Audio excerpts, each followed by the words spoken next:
Mom sneered. "You'll never be as good as your sister." I stood up and said, "Then ask her to pay your bills." The room went silent. I am Pauline, 32 years old, the younger of 2 daughters. My entire life, Mom compared me to my perfect sister, Sarah. That fateful dinner, when Mom sneered those words, something inside me finally snapped. 20 years of feeling second best culminated in that moment when she said, "You will never be as good as your sister."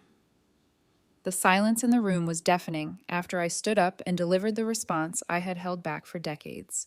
If you have ever been compared to your siblings, growing up in our suburban American home, our family looked picture perfect from the outside. My father worked as an engineer at a respected firm, bringing home a stable income and occasionally surprising us with small gifts from his business trips. My mother was a meticulous accountant, her organizational skills extending from her office to our immaculate home. And then there was Sarah, my sister, 5 years my senior, and the undisputed star of our family. Sarah was everything parents dream their child will be. With her natural beauty, straight A grades, and seemingly effortless talent for both piano and tennis, she was the golden child in every sense. Teachers would light up when they learned I was Sarah Williams's little sister, immediately expecting the same brilliance from me. Unfortunately for them, and for my mother, I was not Sarah. From my earliest memories, I was average in most traditional metrics. My grades hovered around B level. Not terrible, but certainly not spectacular. Math was particularly challenging, and I would spend hours at the kitchen table with papers scattered around me, fighting back tears, as I struggled with fractions and equations that Sarah had mastered years before at a younger age. What I did have was a love for art and creativity. By age 6, I filled sketchbooks with colorful drawings, creating entire worlds with my imagination. I would proudly present these creations to my mother, hoping for the same enthusiasm she showed for Sarah's achievements. I remember one particular evening when I was 7 years old. Sarah, 12 at the time, was performing Chopin at her piano recital. She sat tall on the bench, her fingers dancing across the keys with precision and emotion that belied her young age. The audience erupted in applause when she finished, my mother dabbing tears of pride from her eyes. The next day, I completed a painting of our family that I had worked on for an entire week. I carefully carried it to the living room where my mother was reading. "Mom, look what I made for you," I said, holding out my masterpiece with both hands. She glanced up briefly. "That is nice, Pauline, but why is the sky purple?" "Skies are blue, honey. And look, your father's arm is too long. You should pay more attention to proportions." I stood there, my small hands gripping the painting tighter, feeling my chest tighten. "I made the sky purple because I thought it looked pretty." "Well, it is not realistic. Sarah was drawing perfect still lives by your age," she replied, already returning to her book. I quietly took my painting back to my room and slid it under my bed, where many of my not good enough creations would eventually gather dust. My elementary school graduation day was another stark reminder of the disparity in how our achievements were viewed. I had worked hard all year and received mostly B's with a couple of A's mixed in. As we walked to the car after the ceremony, my report card in hand, my mother scanned the grades inside. "Sarah was getting straight A's by your age, Pauline. If you just applied yourself a little more, you could do better." I remember looking at the ground, watching my shiny graduation shoes scuff against the pavement, the pride I had felt moments before evaporating like morning dew under a harsh sun. It was my father who often served as my emotional lifeline during these years. Unlike my mother, he seemed to see me for who I was, not who I failed to be in comparison to Sarah. He would sit with me as I drew, asking questions about my creations, and sometimes even requesting specific drawings for his office. One night, after a particularly difficult day of comparisons, he came to my room and sat on the edge of my bed. "You know, Polly," he said, using the nickname only he called me, "not everyone is meant to shine in the same way. Some stars are bright and obvious like the North Star. Others might seem less noticeable at first, but when you really look, they have colors and qualities all their own." I did not fully understand what he meant then, but his words gave me comfort. At least one person in my family saw something valuable in me. Despite these moments of support, the consistent message from my mother, and the subtle reinforcement from extended family and teachers was clear. I was living in Sarah's shadow, and my own light was dim by comparison. I developed coping mechanisms early. I became adept at smiling and nodding when people asked about my sister's latest accomplishment. I learned to redirect conversations away from academic comparisons. Most importantly, I built a private internal world where I promised myself that someday, somehow, I would find something I could excel at, something that would make my mother look at me the way she looked at Sarah. But as each year passed, that promise became harder to believe. The gap between Sarah's achievements and my own seemed to widen rather than narrow. And while a part of me began to accept that I might never measure up, another part still desperately yearned for my mother's approval. By the time I finished elementary school, I had developed a complex relationship with achievement and recognition. I both craved it and feared it, knowing that whatever I accomplished would inevitably be measured against Sarah's gold standard. Still, I held on to hope that middle school would be different, that I would finally find my place to shine. That hope, like many before, would prove more complicated than my young heart anticipated. The summer before I entered 8th grade marked a significant turning point in our family dynamic. Sarah had not only been accepted to Harvard University, but she had received a full academic scholarship. Our house transformed into Celebration Central, with relatives and family friends constantly visiting to congratulate her and my parents. I remember the party my mother threw. Our living room, adorned with crimson and white decorations, Harvard memorabilia prominently displayed on every surface. As I helped arrange platters of food, I overheard my mother telling her friends, "We always knew Sarah was destined for greatness. From the moment she started talking in complete sentences at 18 months, we just knew." I was 13, awkwardly navigating the early stages of adolescence while feeling increasingly invisible in my own home. That night, as guests fawned over Sarah, I slipped away to my room, turned up my music, and began sketching aggressively in my notebook, the pencils sometimes tearing through the paper. When school started that fall, something in me had shifted. The eager-to-please student disappeared, replaced by a girl who no longer saw the point in trying. My grades, which had never been stellar but were at least respectable, began to slide. C's and even a few D's appeared on my report cards, each one met with increasing disappointment and frustration from my mother. By mid-semester, I was called to the guidance counselor's office. To my mortification, my mother had arranged the meeting. She sat primly in one of the office chairs, her back straight, hands folded in her lap, expression grim. "Pauline has always been a bit of an underachiever compared to her sister," she explained to Mr. Wilson, the counselor, as if I was not sitting right there. "But this recent behavior is concerning. Her sister was class president by this age and preparing for advanced placement courses." Mr. Wilson, to his credit, tried to redirect the conversation. "Every student has their own journey, Mrs. Williams. Why don't we talk about Pauline's interests and strengths?" But my mother was not interested in that conversation. The meeting ended with a behavior improvement plan that involved weekly progress reports and restricted privileges until my grades improved. It was around this time that I discovered a new outlet for my creativity and rebellion. The local community center offered weekend art workshops, and I began experimenting with urban art styles, fashion sketches, and mixed media that felt worlds away from the traditional still lifes and landscapes my mother thought constituted real art. My wardrobe gradually transformed, too. Gone were the preppy outfits my mother preferred, replaced by thrift store finds, band t-shirts, and accessories that made me stand out rather than blend in. I dyed a purple streak in my hair, a decision that resulted in a 2-week grounding and an endless lecture about respecting my appearance. "What will people think?" my mother lamented. "Sarah never went through a phase like this." "Maybe that's the problem," I shot back. "Maybe I'm tired of hearing about what Sarah would do." My social circle shifted as well. I gravitated toward other creative outcasts who did not fit the conventional mold of success. My best friend Emily became my lifeline during these turbulent years. With her green-tipped hair and passion for photography, she represented everything my mother disapproved of, which made our friendship all the more valuable to me. "Your mom has Sarah goggles on," Emily told me one afternoon as we sat on the bleachers after school, avoiding going home. "She can't see past her perfect firstborn to realize she has another awesome daughter who's just awesome in different ways." Those words stuck with me, providing a framework for understanding the dysfunction in our family that did not require me to be the problem. Despite my apparent academic apathy, I continued to develop my artistic skills in secret. When my high school announced a student fashion design competition during my sophomore year, I worked for weeks on my entry, staying late after school and working at Emily's house to keep it hidden from my mother. The day of the announcement, I could barely contain my excitement when my name was called as the first place winner. My design, a reimagined vintage-inspired dress with modern architectural elements, had impressed the judges from the local art college who oversaw the competition. That evening, I burst through the front door, trophy and certificate in hand, ready to finally share an achievement my mother could be proud of.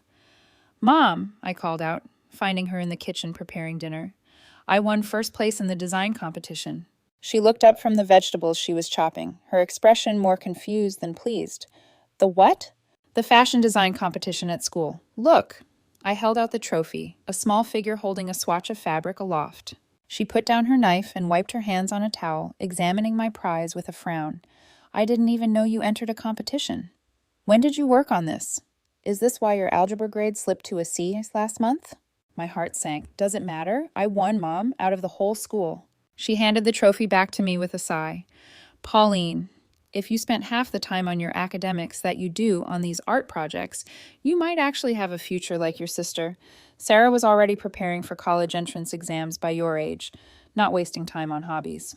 Something snapped inside me then. "It's not a hobby. It's what I'm good at, what I love. Why can't you see that?" "What I see is potential being wasted," she replied coldly. "These little creative projects won't get you into a good college or provide a stable future." "They're not little projects to me," I shouted, my voice cracking with emotion. "And maybe I don't want Sarah's future. Maybe I want my own." It was our first real confrontation, the first time I had openly challenged her vision of who I should be. I ran to my room and slammed the door, clutching my trophy and sobbing into my pillow. My father came in later, sitting quietly on the edge of my bed and placing a gentle hand on my shoulder.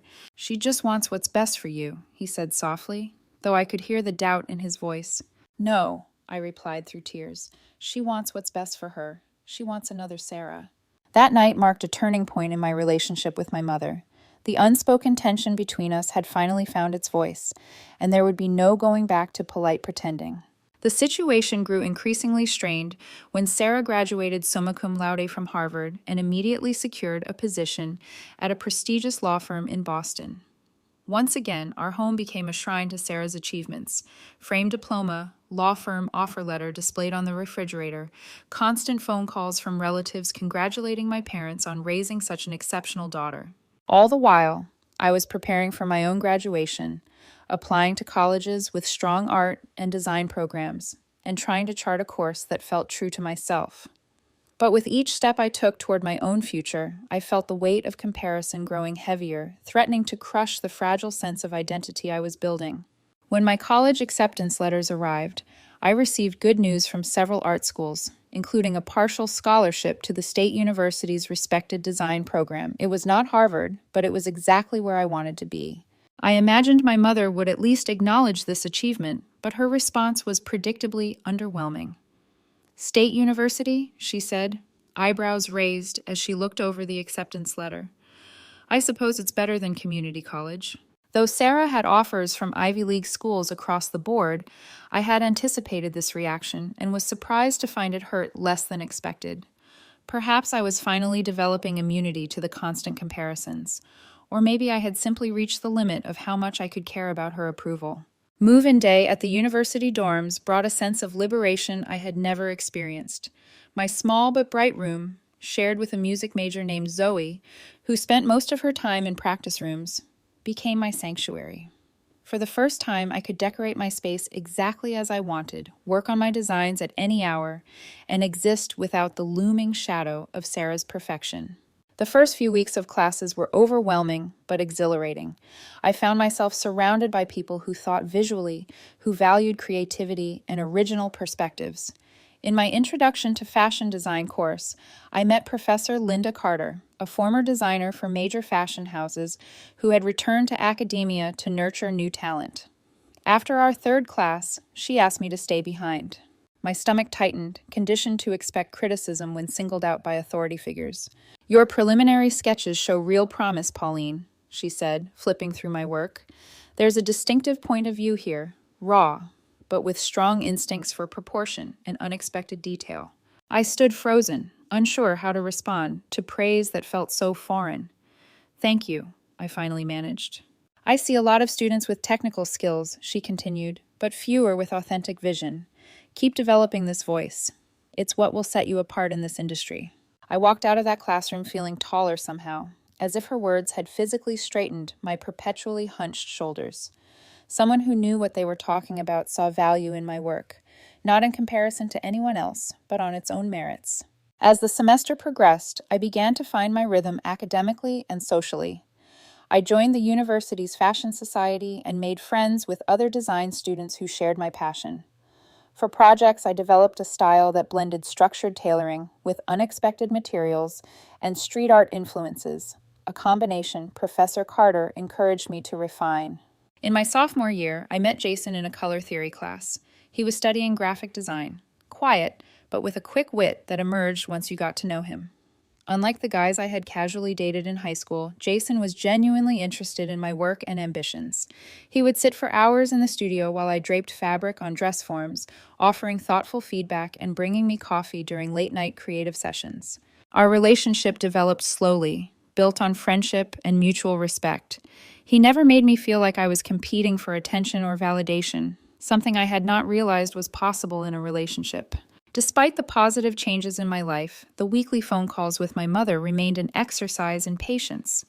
She would ask perfunctory questions about my classes before inevitably steering the conversation towards Sarah's latest accomplishments. "Sarah just closed her first major case," she would announce. "The partners are already talking about fast-tracking her career." Or, "Sarah and Michael just put a down payment on a condo in Beacon Hill. At her age, can you imagine?" When Sarah got engaged to Michael, a successful corporate attorney she met at her firm, my mother spent our entire call describing the ring, the proposal, and the prestigious connections of Michael's family. "You should really talk to your sister about how she managed to find such a good match," my mother suggested. "Maybe she could introduce you to some of Michael's colleagues." "I'm seeing someone, Mom," I said. "I've mentioned Jason several times." "Oh, the art student," she replied, her tone making it clear what she thought of that. "Well, that's nice for now, dear." The implied temporariness of my relationship was typical of how she viewed my life choices: transitional, experimental, eventually to be replaced by more sensible decisions that aligned with the Sarah template of success. By my junior year, I had established myself as one of the standout students in the design program. My work had been featured in the department's showcase exhibition, and Professor Carter had selected me for a competitive teaching assistant position. I was building a portfolio and beginning to think about internships that could launch my career after graduation. Then came the announcement of the National Student Design Competition, an annual event that attracted entries from top design schools across the country. The winner would receive a cash prize and, more importantly, an opportunity to have their work seen by industry professionals. I spent months developing my collection for the competition, pushing myself to create pieces that were both innovative and wearable. Jason and my friends witnessed the evolution of my designs, offering encouragement during moments of doubt and celebrating small victories along the way. The night before I was scheduled to submit my final portfolio, my phone rang. It was my mother calling for our weekly check-in. "Hi, Mom," I answered, pinning a final piece of my presentation board. "Pauline, did you hear about Sarah's promotion? She'll be the youngest senior associate in her firm's history." "That's great," I said automatically, the response ingrained after years of practice. "We're just so proud. Your father and I were saying how all those late nights studying have really paid off for her." There was a pause, and I knew what was coming next. "How are your classes going? Still doing those fashion projects?" I took a deep breath. "Actually, I'm just finishing my entry for the National Student Design Competition. It's a really big deal in the industry." "Oh," she said, her voice flat. "Well, don't get your hopes up too high, honey. These creative fields are so competitive, and not everyone has natural talent like your sister has for law. There's no shame in being realistic about your prospects." I closed my eyes, phone pressed to my ear, surrounded by the evidence of months of hard work and growth. "Thanks for the encouragement, Mom," I said, not bothering to hide the sarcasm in my voice. "I'm just being honest, Pauline. Not everyone can be exceptional like Sarah. Sometimes being average is perfectly fine." After we hung up, I sat motionless for several minutes, her words echoing in my head. Then, with deliberate movements, I returned to my work, channeling the hurt into a final push to perfect my submission. As I completed the last details, I made a promise to myself. Whether I won or lost this competition, I would no longer measure my worth through my mother's eyes. It was time to be the authority on my own value.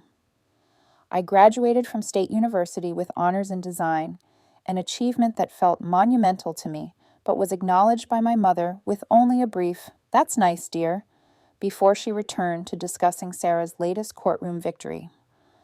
The graduation ceremony itself was pleasant enough, with my father beaming proudly and even Sarah making the trip to attend, though my mother managed to mention at least 3 times how Sarah had graduated summa cum laude from Harvard.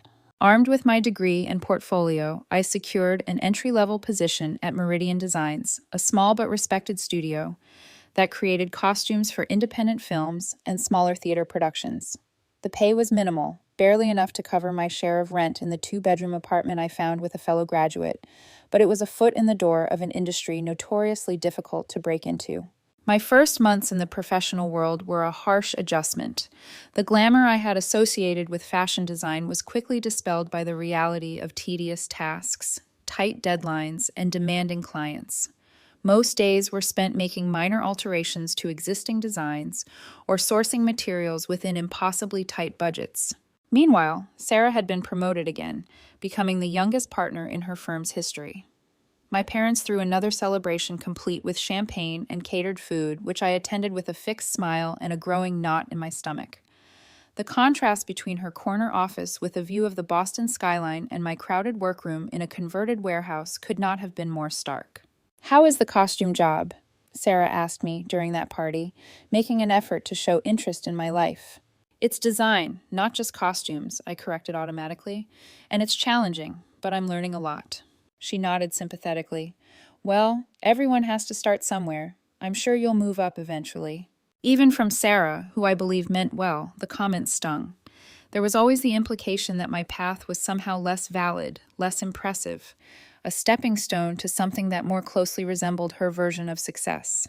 The financial reality of my chosen career became increasingly apparent in the months that followed. While Sarah was purchasing her first home, I was counting pennies to make rent and juggling credit card payments.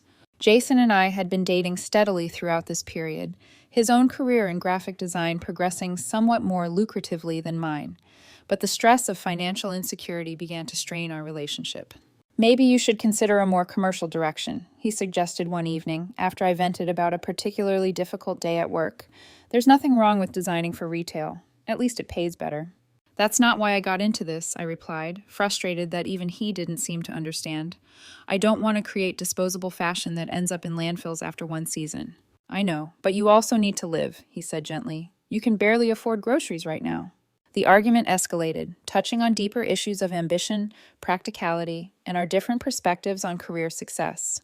It was our first serious fight, and though we reconciled, something had shifted. 2 months later, after more tension and increasingly frequent disagreements, we decided to take a break that eventually became a permanent separation. Heartbroken and questioning my choices, I threw myself even more intensely into my work. I stayed late at the studio, volunteered for the most challenging projects, and spent weekends developing my own designs, refusing to give up on the vision that had sustained me through years of doubt. The turning point came unexpectedly. Meridian was contracted to create costumes for an experimental theater production, and due to budget constraints and a tight timeline, I was given more responsibility than usual. I designed a series of transformative garments that could be modified on stage to represent character evolution, using techniques I had developed in my personal work.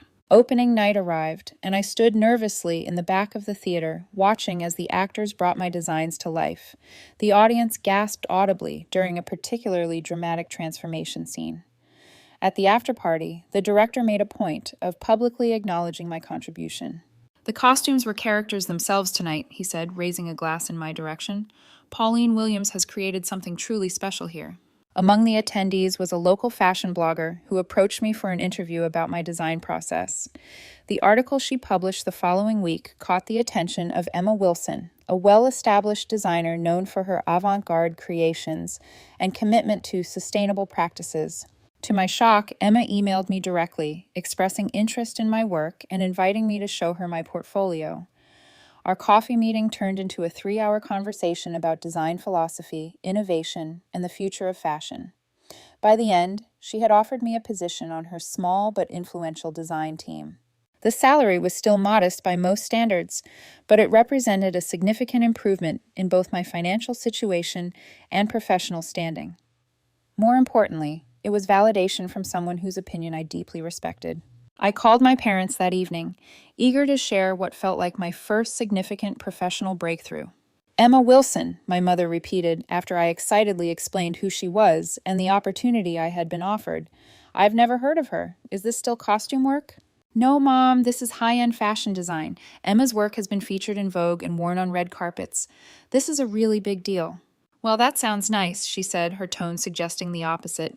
"I suppose you were lucky to meet her at that theater thing." "It wasn't luck," I said, my excitement curdling into familiar disappointment. "She sought me out because she was impressed by my work." My mother hummed non-committally.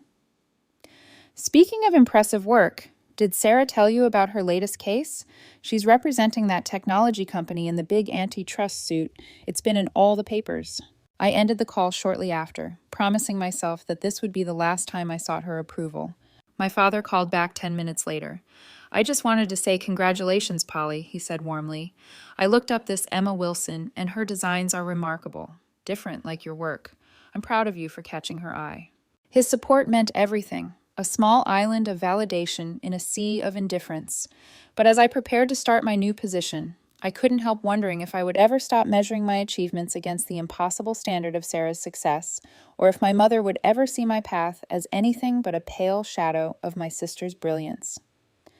6 months into my position with Emma Wilson's design team, I received an invitation that filled me with equal parts obligation and dread: my mother's 60th birthday dinner. Under normal circumstances, I might have found an excuse to send my regrets, but my father's voice on the phone had that particular tone that told me my absence would hurt him deeply. "It would mean a lot to your mother, Polly," he said.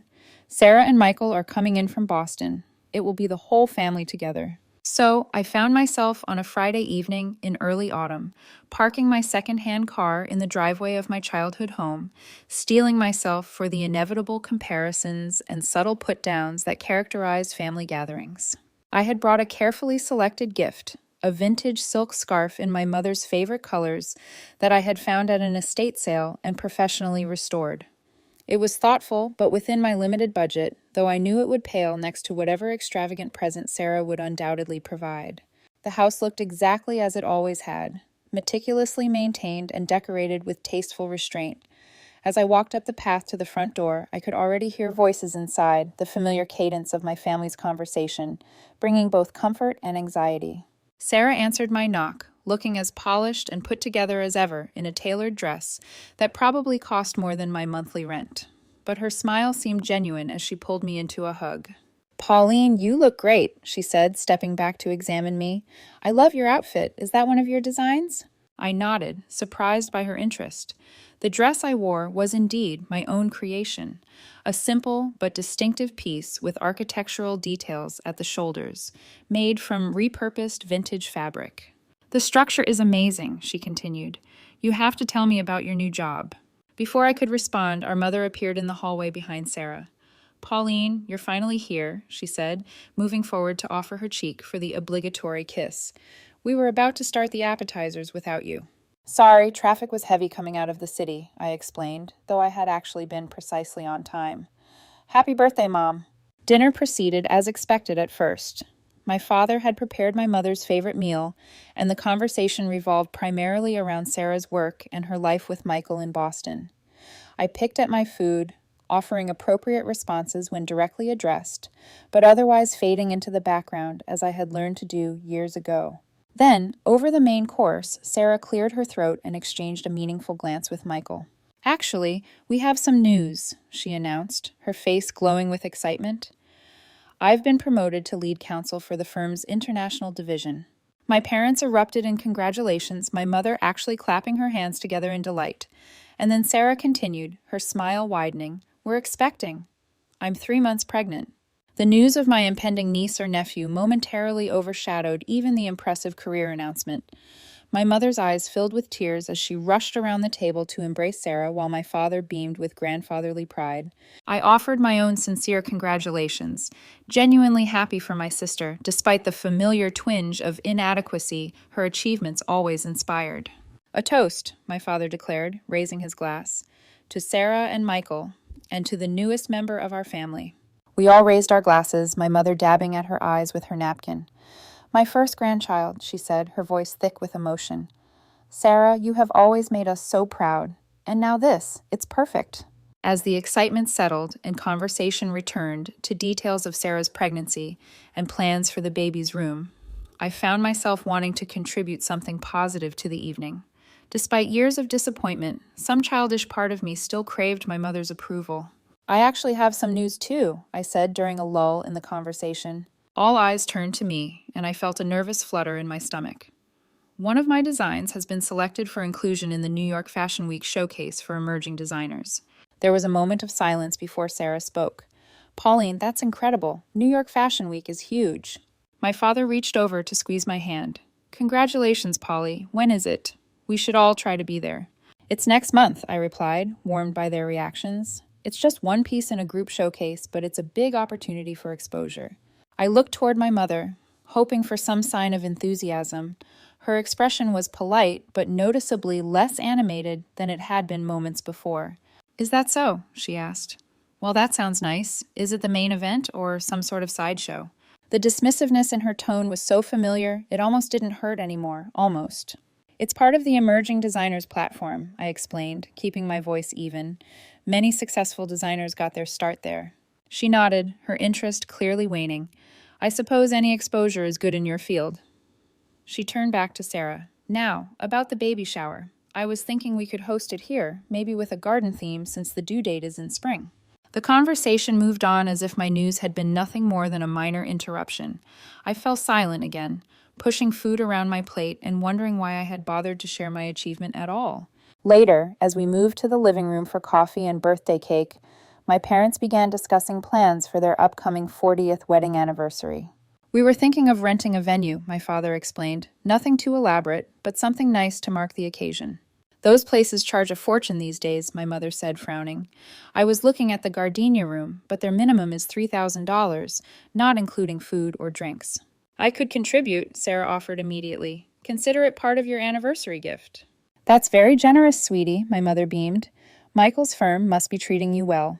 "We're comfortable," Sarah acknowledged modestly, "and we want to help make it special for you both." My mother turned to me, eyebrows raised expectantly. "And what about you, Pauline? Will you be contributing as well?" The question was loaded with awareness of my financial limitations, which she had never bothered to understand were a normal part of establishing oneself in a creative industry. "I can help with the planning and design elements," I offered.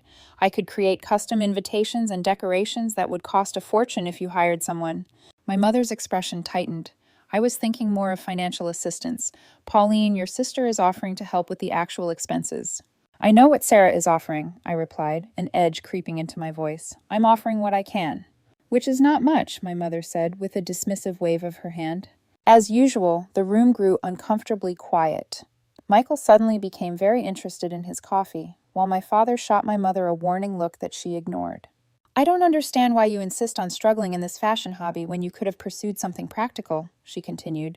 "Your sister was practical, and look at her now. Senior position, beautiful home, baby on the way. You could have had all that too if you had applied yourself properly." I felt heat rising in my face. "Fashion design is not a hobby, Mom. It's my career, a career I've worked incredibly hard for." "Working hard at the wrong thing is still wasted effort," she replied. "Let's be honest, Pauline. You will never be as good as your sister. I think I've finally accepted that fact. Perhaps you should too." The words hung in the air like a slap. 20 years of comparisons, disappointments, and diminished achievements crystallized in that single brutal statement. I looked around the room. Sarah appeared mortified. My father stunned into silence. My mother primly perched on the edge of her chair, her expression suggesting she had simply stated an obvious truth that everyone had been too polite to mention. Something shifted inside me in that moment. The hurt was still there, but it was overshadowed by a sudden, surprising clarity. I stood up slowly, my hands steady despite the emotions churning inside me. If I will never be as good as Sarah, I said, my voice calm and clear, then perhaps you should ask her to pay your bills. The silence that followed was absolute. My mother's mouth opened slightly in shock, her cheeks flushing with color. "Excuse me?" she finally managed. "You heard me," I continued, finding strength I didn't know I possessed. "If Sarah is your measuring stick for success and value in this family, then direct all your expectations her way. Ask her to fund your anniversary party. Ask her to validate your life choices. Ask her to fulfill whatever dreams you had that I apparently keep failing to meet." I took a deep breath, years of suppressed thoughts finally finding voice. "For 20 years, I've tried to make you see me, not as a comparison to Sarah, but as my own person with my own talents and dreams. But you've never been interested in who I actually am, only in who I fail to be." "That's not true," my mother protested weakly. "I just want what's best for you." "No." I shook my head. "You want what's best for you. You want the prestige of having two Harvard-educated, conventionally successful daughters you can brag about to your friends, but that's not who I am, and it's not who I want to be." I turned to Sarah, whose eyes were wide with a mixture of surprise and what looked like dawning respect. "Sarah, I love you, and I'm genuinely happy for your success. But Mom has used you as a weapon against me my entire life, and I can't pretend anymore that it doesn't hurt." To my surprise, Sarah stood up and moved to my side. "She's right, Mom," she said quietly. "You've always compared us, and it hasn't been fair to Pauline. Do you know how much pressure I've felt, knowing you were using my achievements to make her feel inadequate? Do you have any idea how that's affected our relationship as sisters?" My mother looked genuinely confused, as if the possibility that her behavior had damaged both her daughters had never occurred to her. "I just always pushed you both to excel," she said defensively. "No," my father finally spoke, his voice unusually firm. "You pushed Sarah to excel in ways you valued, and you pushed Pauline to be Sarah. That's not the same thing, Elizabeth." The use of my mother's first name, something my father rarely did in family settings, underscored the seriousness of the moment. My mother looked at him, betrayal written across her features. "I've sat by too long watching this dynamic," he continued. "I told myself it wasn't my place to interfere with how you parented, but I was wrong. I should have spoken up years ago when I saw how your constant comparisons were hurting Pauline." My mother's face crumpled slightly, though whether from genuine remorse or simply from being confronted, I couldn't tell. I felt suddenly exhausted, decades of emotional suppression taking their toll now that the dam had broken. "I think I need some air," I said, moving toward the front door. No one tried to stop me as I stepped outside into the cool evening, closing the door behind me with a soft click that somehow felt like the period at the end of a very long, complicated sentence. I sat on the front steps, breathing deeply and feeling simultaneously lighter and terrified. I had finally said the words I had been holding back for most of my life, but I had no idea what would happen next. Would this be the end of my relationship with my mother? Had I irreparably damaged our family? Or was there some possibility, however small, that this confrontation might lead to healing? As I gazed up at the emerging stars, I realized that regardless of what happened next, I had finally stood up for myself and my worth. For the first time in my life, I had refused to accept the narrative that I was a lesser version of my sister. Whatever came next, I would face it as Pauline, on my own terms, no longer defined by who I was not. The week following my outburst at my mother's birthday dinner passed in a blur of emotions and uncertainty. I threw myself into work, grateful for the demands of preparing for Fashion Week that kept my mind occupied during daylight hours. At night, however, I would lie awake, replaying the scene in my mind, alternating between vindication and guilt, relief and anxiety. I hadn't spoken to anyone in my family since walking out that night. My father had called twice, leaving gentle voicemails, saying he was there when I was ready to talk, but making no demands. My mother's silence was deafening, but not surprising. What did surprise me was the text I received from Sarah on the 6th day. "Can we talk? Just us." We arranged to meet at a cafe halfway between my apartment and her hotel. She was in town for business, she explained, but had extended her stay specifically to see me. When I arrived, she was already seated at a corner table, 2 cups of coffee waiting. "I ordered your usual," she said as I sat down. "At least what used to be your usual, vanilla latte, right?"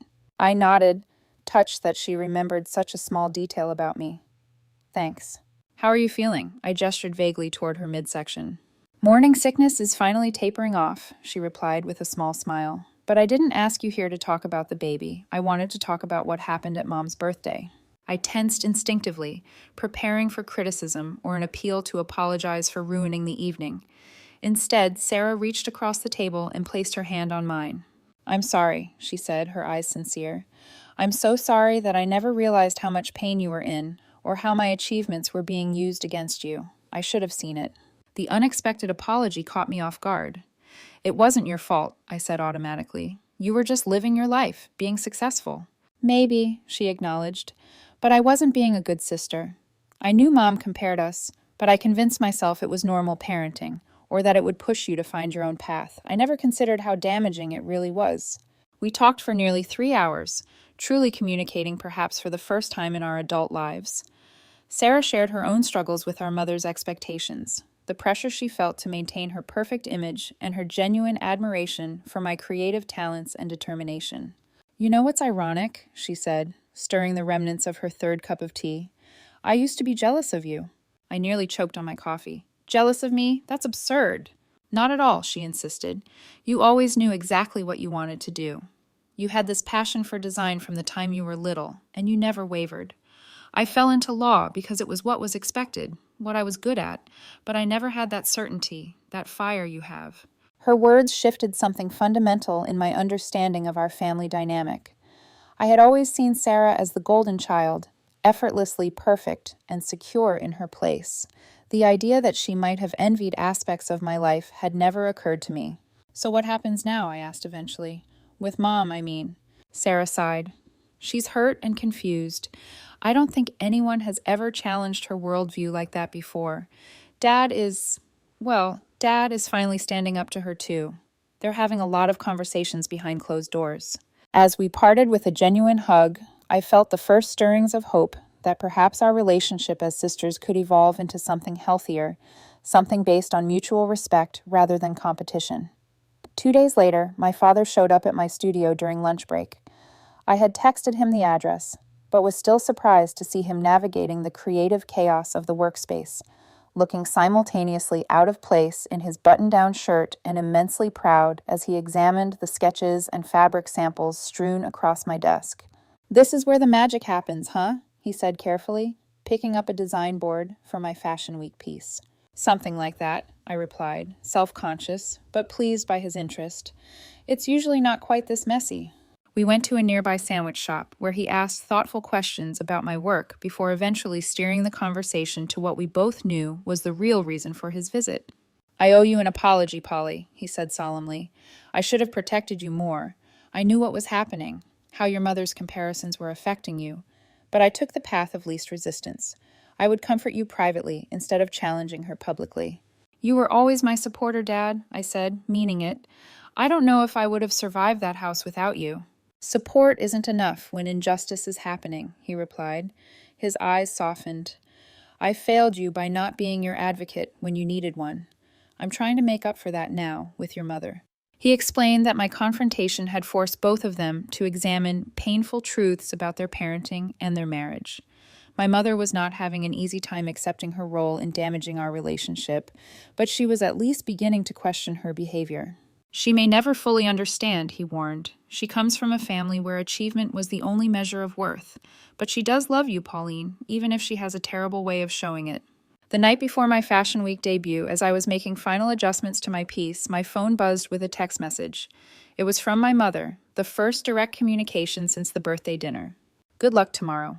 I know this is important to you." No effusive praise, no declaration of having seen the error of her ways, but it was something, a small acknowledgement of my world on my terms. I replied with a simple thank you, uncertain whether to add more, ultimately deciding that small steps were still progress. The morning of the showcase, I was a bundle of nerves and excitement. Emma had given me the day off to prepare, and the emerging designers had been allocated time for final fittings and adjustments before the evening event. My piece, a deconstructed evening gown that transformed through a series of strategic elements to reveal different aspects of its structure, represented everything I had been working toward. As I helped my model into the complex garment, checking each detail obsessively, I tried not to think about who might or might not be in the audience. This moment was about my work, my vision, not about family approval or validation. The showcase itself passed in a blur of lights, music, and adrenaline.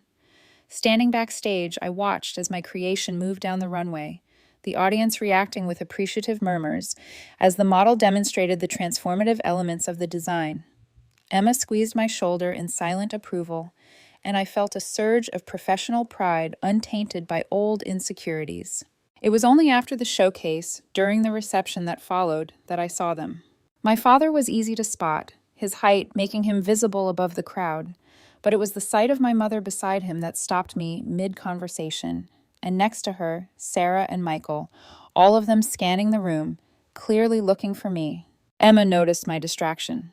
"Family?" she asked perceptively. I nodded, suddenly nervous in a way the industry professionals had not made me.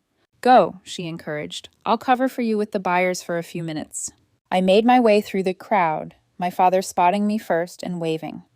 As I approached, I could see my mother was uncomfortable in this unfamiliar environment, her posture rigid and her smile tight. "You came," I said, the statement directed at all of them, but my eyes on my mother. "We wouldn't miss it," my father replied warmly, embracing me. "Your work was magnificent, Polly. Truly special." Sarah hugged me next. "That dress was incredible. The way it changed on the runway, I've never seen anything like it." My mother stood slightly apart, taking in the scene around us, the fashion industry crowd so different from her usual social circles. Finally, she looked directly at me. "It was very creative," she said, her tone careful, as if she was trying to find the right words in a foreign language. The audience seemed quite impressed. Coming from her, it was practically a standing ovation. I noticed she was wearing the vintage scarf I had given her for her birthday, a small gesture that spoke volumes. "Thank you for coming," I said sincerely. "All of you. It means a lot." "Emma Wilson spoke to us briefly," my father said. "She had remarkable things to say about your talent and future prospects." I saw something flicker across my mother's face, perhaps the beginning of a realization that my path, so different from Sarah's, might hold legitimate value and success of its own kind. "Is she important in your field?" my mother asked hesitantly. "Very," I replied, not elaborating, letting her sit with the knowledge that someone important valued my work. We didn't have a dramatic reconciliation that night. There were no tearful apologies or profound declarations of change. But as my mother prepared to leave, she paused, looking at me with an expression I had rarely seen directed my way. "Your father and I would like you to come to dinner next week," she said, "to talk, if you're willing." It was a small opening, a narrow crack in a very thick wall, but it was more than I had expected. "I'll check my schedule," I replied, neither committing nor refusing. As they left, Sarah lingered behind for a moment. "She's trying," she said quietly, "in her own way. The fact that she came tonight, that was a big step for her." I nodded, understanding that decades of entrenched behavior would not change overnight, if they changed at all. "One step at a time," I agreed.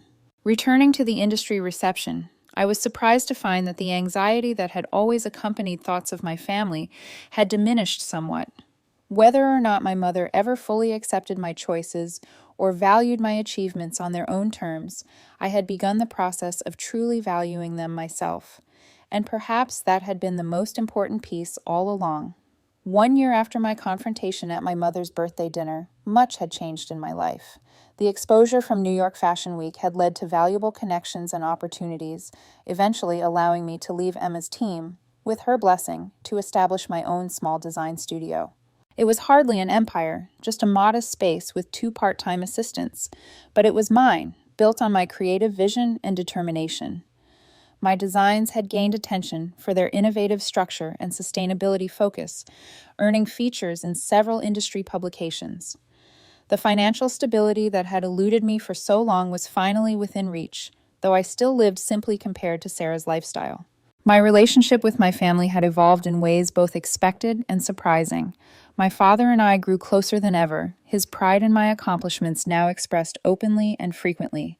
He had become a regular visitor to my studio, genuinely interested in learning about my creative process and the business aspects of my work. Sarah and I developed a relationship that, while still navigating occasional awkward moments, was founded on mutual respect rather than comparison. The birth of her daughter, my niece Lily, brought a new dimension to our connection. I designed a special christening gown for the baby, incorporating subtle elements from family heirlooms, a gesture that moved Sarah to tears. I want Lily to know her aunt, Sarah told me during one of our now regular sister lunches, to know that success comes in different forms and that finding your passion is what matters most. The most complex evolution, predictably, was with my mother. Our relationship remained a work in progress, with steps forward often followed by slides backward. The dinner she had invited me to after Fashion Week had been tense but productive, the first of many conversations where we attempted to understand each other better. I never intended to hurt you, she had said during that first dinner, her hands clasped tightly around her water glass. I thought I was motivating you to achieve your potential. By constantly telling me I was not as good as Sarah? I asked, trying to keep accusation from my tone. By showing you what was possible, she replied, genuinely believing her logic. Sarah set such a high standard. I thought it would inspire you. It was clear that we viewed the same experiences through fundamentally different lenses. My mother had been raised in a household where achievement was equated with love, where comparison was considered motivation rather than destruction. Breaking through decades of this conditioning was not a simple process. There were still moments when she would make thoughtless comparisons or dismiss my accomplishments in ways that stung, but there were also new moments, ones where she made visible efforts to understand my world on its own terms.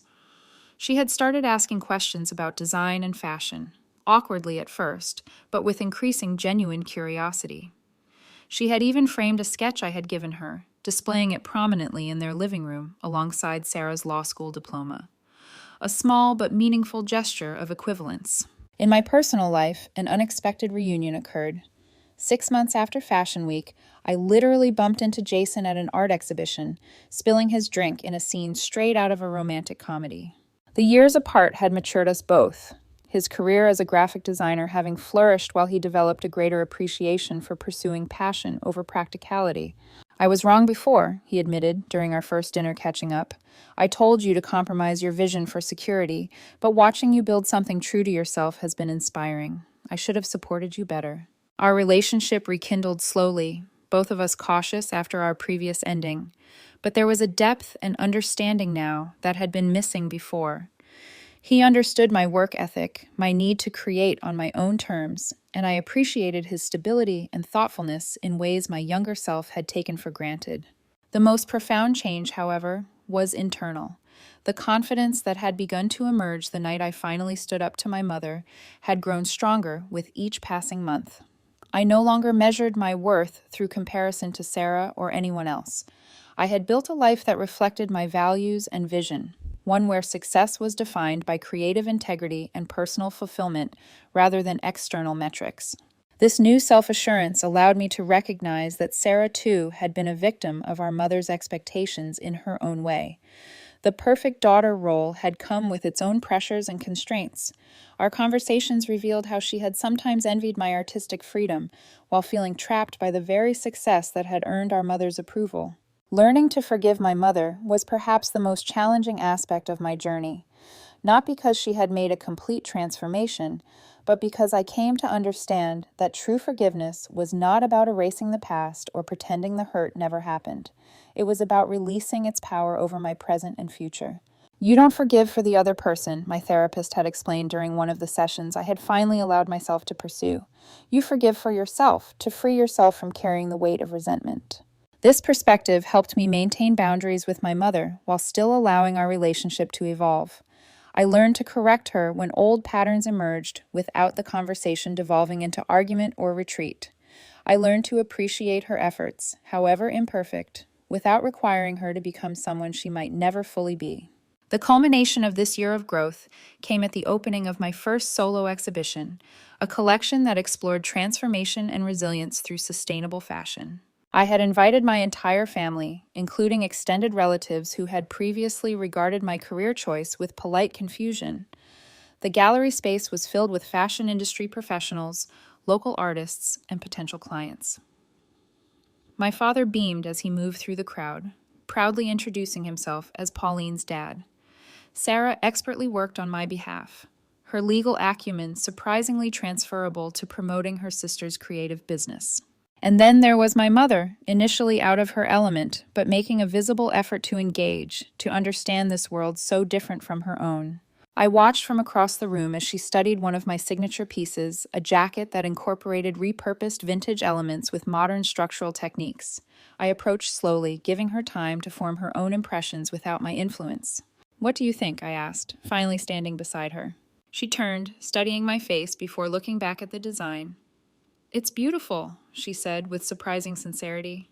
"I don't understand all the technical aspects, but I can see it's special, the way you've transformed these older pieces into something new while honoring their history. It's quite remarkable." I smiled, genuinely touched by her effort to see my work through an appreciative lens rather than a comparative one. "I have something for you," I said, leading her to a piece displayed in a corner, somewhat separate from the main collection. It was a redesigned vintage dress, subtle but elegant, with structural elements that echoed my mother's preference for classic styles while incorporating my distinctive approach. "This is inspired by a photograph of you from your 20s, I explained. "Dad showed me pictures from when you were first dating. I thought you might like to have it." My mother stared at the garment, then reached out to touch the fabric with careful fingers. To my shock, her eyes filled with tears. "You made this for me?" she asked, her voice uncharacteristically soft. "Yes," I nodded. "It's yours." She turned to me then, emotion clearly visible on her face. "You have such talent, Pauline. Such vision. I'm sorry it took me so long to see it." "Thank you," I said simply, accepting both the compliment and the implied apology. "I'm proud of you," she added, the words I had waited decades to hear. "Proud of you for who you are, not for who I thought you should be." As she embraced me, somewhat awkwardly, but with genuine feeling, I realized that I had achieved something more valuable than her approval. I had reached a place where I no longer needed it to validate my worth, though I could still appreciate it as a gift freely given. Later that evening, as the exhibition wound down, I found a quiet moment to reflect on the journey that had brought me here. From the little girl desperately seeking approval, through the rebellious teenager and struggling young artist, to the woman who had finally found the courage to stand up and claim her own value. I didn't need to be as good as my sister. I only needed to be authentically myself, to honor my own gifts and vision, to create a life that reflected my unique perspective rather than someone else's definition of success. Sometimes the most powerful act is not achieving some external measure of greatness, but simply standing up and speaking your truth, not to hurt others, but to free yourself from the limitations they have placed upon you. In that moment of standing, you discover that you have been enough all along. Have you ever had to stand up to someone who constantly compared you to others? How did you find the courage to define success on your own terms? Thank you for watching. Take care. Good luck.